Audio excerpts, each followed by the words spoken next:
Les véritables raisons pour lesquelles les Occidentaux s'acharnaient sur Kadhafi sont: premièrement, le lancement d'un satellite africain. C'est Kadhafi qui offre à toute l'Afrique un satellite de télécommunication et opère la première vraie révolution des temps modernes. Ce satellite assure la couverture universelle du continent pour la téléphonie, la télévision, la radiodiffusion et de multiples autres applications telles que la télémédecine et l'enseignement à distance. Pour la première fois, une connexion à bas coût devient disponible sur tout le continent jusque dans les zones rurales grâce au système par pont radio WiMAX. Cette histoire démarre en 1992 lorsque 45 pays africains ont créé la société Rascom, pour disposer d'un satellite africain et faire chuter les coûts de communication sur le continent. Téléphoner de et vers l'Afrique était alors le tarif le plus cher au monde, parce qu'il y avait un impôt de 500 millions de dollars que l'Europe encaissait par an sur les conversations téléphoniques, même à l'intérieur du même pays africain pour le transit des voix, sur les satellites européens comme Intelsat. Un satellite africain coûtait juste 400 millions de dollars payables une seule fois et ne plus payer les 500 millions de locations par an. Quel banquier ne financerait pas un tel projet? Mais l'équation la plus difficile à résoudre était: comment l'esclave peut-il s'affranchir de l'exploitation servile de son maître, en sollicitant ce dernier pour y parvenir? Ainsi, la Banque mondiale, le FMI, les États-Unis et l'Union européenne, ont fait miroiter inutilement ces pays pendant 14 ans. C'est en 2006 que Kadhafi met fin au supplice de la mendicité aux prétendus bienfaiteurs occidentaux, pratiquant des prêts à taux usuraires.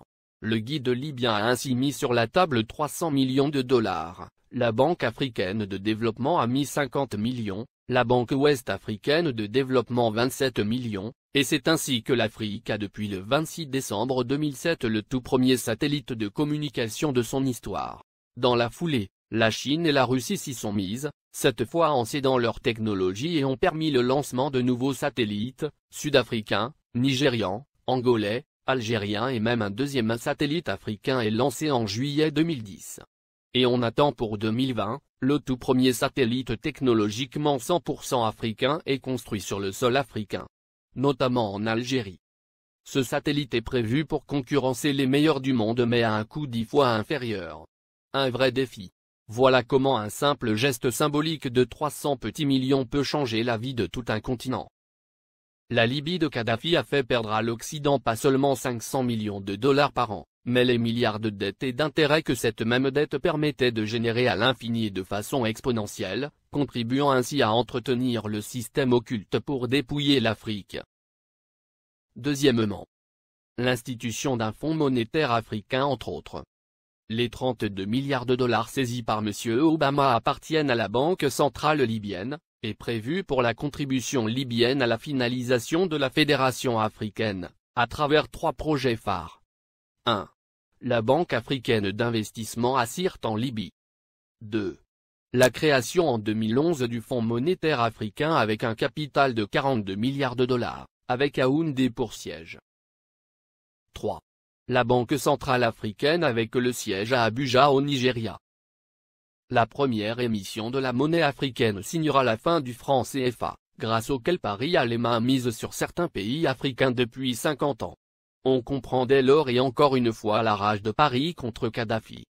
Le Fonds monétaire africain doit remplacer en tout et pour tout, les activités sur le sol africain du Fonds monétaire international, FMI, qui avec seulement 25 milliards de dollars de capital a pu mettre à genoux tout un continent avec des privatisations discutables, comme obliger les pays africains à passer d'un monopole public vers un monopole privé. Ce sont les mêmes pays occidentaux qui ont frappé à la porte pour être aussi membres du Fonds monétaire africain, et c'est à l'unanimité que du 16 au 17 décembre 2010 à Yaoundé, que les Africains ont refusé cette convoitise, instituant que seuls les pays africains seront membres du Fonds monétaire africain. Il est donc évident qu'après la Libye, la coalition occidentale déclarera sa prochaine guerre à l'Algérie, car en plus de ressources énergétiques énormes, ce pays dispose d'une réserve monétaire de 150 milliards d'euros. Ce qui devient la convoitise de tous les pays qui bombardent la Libye et qui ont tous quelque chose en commun, ils sont tous financièrement quasiment en faillite. Les États-Unis à eux seuls ont 14 000 milliards de dollars de dette, la France, la Grande-Bretagne et l'Italie ont chacun environ 2 000 milliards d'euros de dette publique. alors que les 46 pays d'Afrique noire ont au total moins de 400 milliards de dollars de dette publique. Créer des fausses guerres en Afrique dans l'espoir de trouver de l'oxygène pour continuer leur apnée économique, qui ne fait que s'empirer, ne fera qu'enfoncer les Occidentaux dans leur déclin qui a débuté en 1884 lors de la conférence de Berlin. Car comme l'avait prédit l'économiste américain, Adam Smith en 1865, dans son soutien à Abraham Lincoln pour l'abolition de l'esclavage, l'économie de tout pays qui pratique l'esclavage des Noirs est en train d'amorcer une descente vers l'enfer qui sera rude le jour où les autres nations vont se réveiller. Pour empêcher Mouammar Kadhafi de concrétiser le rêve de millions d'Africains dès 2014, il fallait donc l'éliminer avant, ou perdre le contrôle total de l'Afrique. Voici toute la raison qui guida la France, les États-Unis, la Grande-Bretagne et leurs alliés dans leur campagne contre Kadhafi. Monnaie, Fonds monétaire africain, Banque centrale africaine, télécommunications, transport, États-Unis d'Afrique. Mouammar Kadhafi avait ingénieusement tout planifié, se fixant comme délai l'année 2014 pour la création de la Banque centrale, le Fonds monétaire et bien d'autres encore pour affranchir le continent noir, après un demi-siècle d'indépendance aux allures de parole suivies d'aucun acte ou de gouverner sans régner. Après avoir émis l'idée en 2000, lors du sommet de l'Organisation de l'Unité africaine, il a obtenu la création de l'Union africaine quelques années plus tard. Le guide libyen pousse le bouchon plus loin. Satellite africain et Afriquia, deux idées concrètes pour l'unité.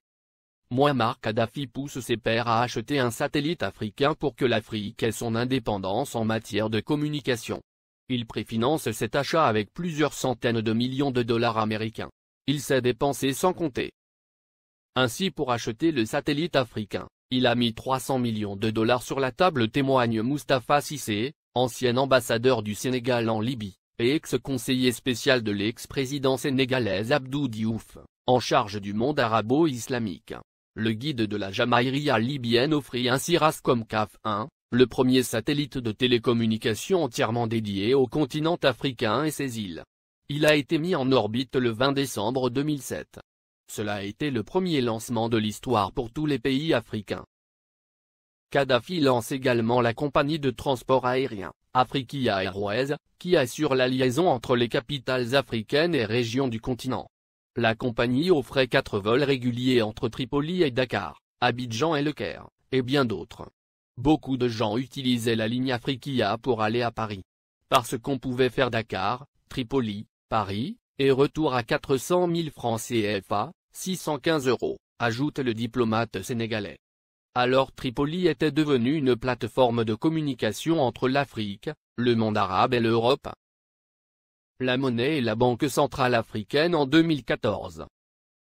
Kadhafi avait proposé la mise en place d'une union monétaire africaine, UEMA. Il avait dégagé 30 milliards de dollars pour la création de l'UEMA qui devrait avoir Yaoundé au Cameroun pour siège. Il avait également prévu la création d'une Banque centrale africaine, BCA, qui devrait installer son quartier général à Abuja, la capitale fédérale du Nigeria. Il était question que cette banque africaine commence à émettre une monnaie africaine à partir de 2014, ce qui ne plaît pas aux Occidentaux, parce que ça nous permettrait de nous passer du franc CFA, et des autres monnaies qui ne font que briser nos économies. Kadhafi avait une politique africaine très dynamique. Du Sénégal au Tchad, en passant par la Guinée, la Côte d'Ivoire, le Ghana, le Libéria, le Bénin, le Togo, le Nigeria, le Niger, le Mali, etc. Le guide libyen a investi des milliards de dollars dans les secteurs agricoles, hydrocarbures, hôtellerie et tourisme, et dans l'équipement. Au Mali, le plus petit investissement libyen est chiffré à 50 milliards francs CFA dans l'industrie hôtelière. Ces investissements libyens dans l'hôtellerie sont estimés à plus de 50 milliards de francs CFA, a déclaré Oumar Bala Touré, directeur général de l'Office malien du tourisme. Plusieurs autres centaines de milliards ont été investis dans le secteur agricole.